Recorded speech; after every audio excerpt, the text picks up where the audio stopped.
I spend a lot of my time counseling other people. I spend a lot of my time helping other people. During that process, I learn a lot about people. I learn a lot about myself. It's almost impossible to counsel others and not learn during the process about yourself. But today, I'm not talking about what so much I've learned about myself as much as what I've learned about other people. And that's the benefit of psychology, right? Is the whole aspect of studying other people, getting to know why people do what they do, and the reasons behind the why. Today, I want to talk about the girl code. You know, there was a show on television one time called The Guy Code, and then there was a girl code. There's no honor among thieves. If you ever heard that subject or that terminology, there's no honor among thieves. It is very sad that as women in today's society, in the 21st century, that we have not even grasped the concept of supporting each other, of lifting each other up, of helping each other to get past their pain or get to the place where you can celebrate your victories. Yeah, I'm sure everybody's listening to me and thinking, Ingrid, what are you talking about? That's what we're all about. We're about movement. We're about banding together and helping other people succeed. But there's a certain amount of hypocrisy, isn't there? That you can band together with other people to help in areas that matter or areas that are public. But the areas that are private, when we need to band together as women, is one that is still very much lacking.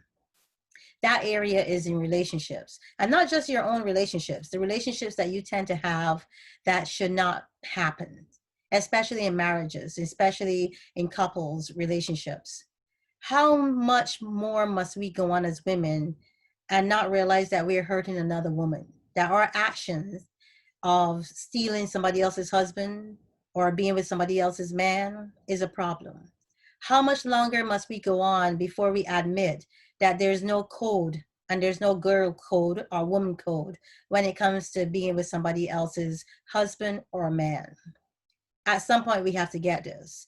The amount of pain that this causes in relationships, the amount of damage that it does is irrevocable and is unrepairable sometimes. I recently witnessed a relationship that could have worked, should have worked, but it didn't work because of somebody else's influence, because of the other person, because of the other woman, and a lot of times it's the other man. I don't come across a lot of relationships where it's the other man. I come across a lot of relationships where it's the other woman, the other person involved as a in a threesome relationship. At what point do we stop the madness? At what point do we recognize that if we get someone by stealing someone for somebody else, that that's a matter of karma, isn't it? It's the law of cause and effect. Do you really think that if we get away with it, that it was because it was meant for us to be happy? And then when you're not happy, when your relationship that you garnered by stealing it from someone else results in your unhappiness, you come to me or you come to other counselors or therapists wondering, why did it go wrong? It went wrong because it was never built correctly from the beginning. The foundation of the relationship you're currently in is shaky. The foundation you're building your relationship on needs to be one that is full of strength, one that is supported by the right elements.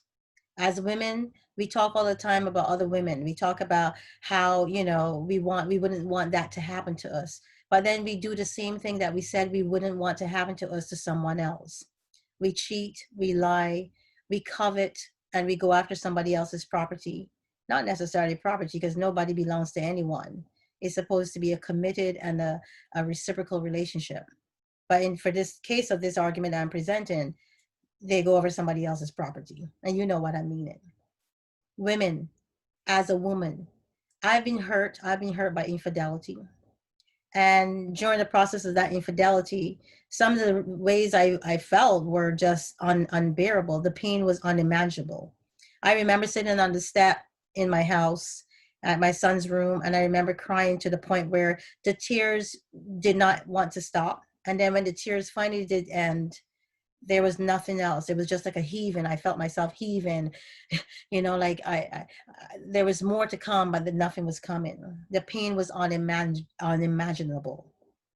Cheating is not something that anybody should experience, or the result of having to be cheated on is not. It's something that everybody has to go through. So why do we as a society continue to do this to ourselves? Why do we as women go after somebody else's man thinking that is not a big deal? Because everybody else does it, because it's culturally acceptable, because culturally now people turn a blind eye to the point of promiscuity or infidelity. It's not as big as issue as it was back in the 1930s or 20s. It doesn't matter. At some point as a generation, we need to recognize that we need to become more unified. This is something that we need unification on. We need to develop a girl code, not just a girl code, but we need to have honor. We need to have honor as women, and we need to honor other women's property or other women's territory. It is impossible to build anything successful on the ground of something that was stolen from somebody else. It's only a matter of time. And when that time comes, how dare we ask ourselves, why is this happening to us? It is only inevitable that the way you went about getting the man and the way you tried to keep him are going to coincide at some point. It is a very painful subject. Unless you have been cheated on as a woman, unless you have went through the pain and the degradation of feeling less than, unless your self-esteem has been ripped from your chest, unless your whole heart has been torn and you do not know how to put the pieces back together, or you struggle to put the pieces back together, and even after you struggle to put the pieces back together, you still feel as though you will never be together again. It takes a lot to rebuild from infidelity. It takes a lot to rebuild once you've experienced it. Why would you want to cause somebody else the pain that you have endured? Why would you want to cause anyone this pain at all, understanding what I'm saying? It's time for us to band together as women. Stop the madness, stop the craziness. They say the ratio of women to men is very high, but it nonetheless does not mean that you have to go there and choose somebody else's man. I mean, a lot of us don't want to build a bear, right? We don't want to build a man from scratch. People don't want to have to go there and work too hard to find the right man. And now there's, but this ratio, this inappropriate, this ratio that you have more women to men out there is very difficult to find a man that is not married, that is not single, that is not in prison, or is that not in his diaper still. But the truth of the matter is, you attract that which you are. So if you work on yourself, if you're patient, and if you trust God, and if you trust the Spirit, then eventually you will attract the right person to yourself. And then there's a flip side of that coin. The flip side is maybe marriage is not for everyone. Maybe everyone doesn't need to be in a relationship. Those are some hard facts to face, but it's the truth. Maybe what you are looking for is not outside of yourself, it's inside of yourself. Maybe you taking from somebody else is because you don't understand the value of what you have. These are all questions that can be addressed. These are all questions that are real. But until you recognize that what you're doing is wrong, till you recognize that the way that you're handling this relationship or the way you're going about securing a relationship at the expense of someone else is wrong, then you're not going to change and you're not going to get what you thought you wanted, which is peace. It's impossible to experience chaos and to create an environment built of chaos and then expect peace to come from that chaos. I wish, everybody wishes for world peace. And in my opinion, world peace is something that is far-fetched because there are too many variables involved for world peace to be possible. And also, King Solomon said, there's a time for everything. There's a time for war and a time for peace, as long as we live in this realm. But one of the things that I personally would like to see is that we band together as women, and we determine within ourselves that we will not disrespect each other, and especially not disrespect ourselves. A certain amount of disrespect occurs when you refuse to acknowledge the harm and the hurt your behavior is going to result in. I'm not passing judgment. I'm not saying that I'm perfect. I'm not saying that I may not have gone down the path that you're going down. What I'm saying is it's time for it to stop. It's time for it to end. Infidelity takes two people. You have choices to make. You're stronger than what you think. You're stronger than the situation that has presented itself. Let us band together as women. Let us take up this cause.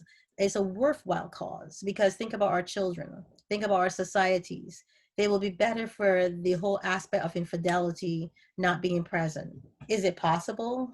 I would love to believe it is, but honestly, it would take a miracle.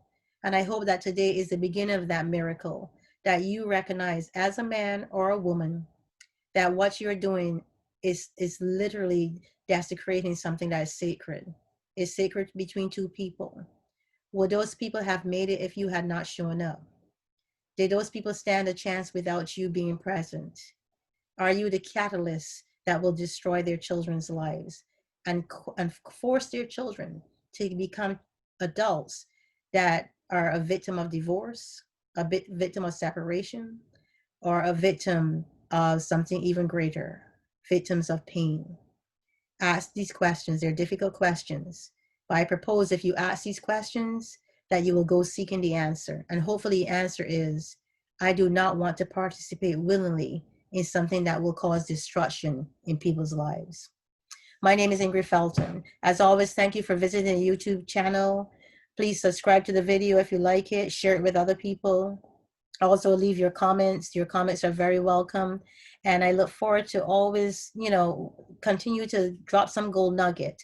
I'm not perfect, as I like to say, but we are all on this journey of striving towards being better creatures, better human beings. I hope that this was valuable and that it adds some value to you and to your relationship today, especially the relationship with yourself. Bye.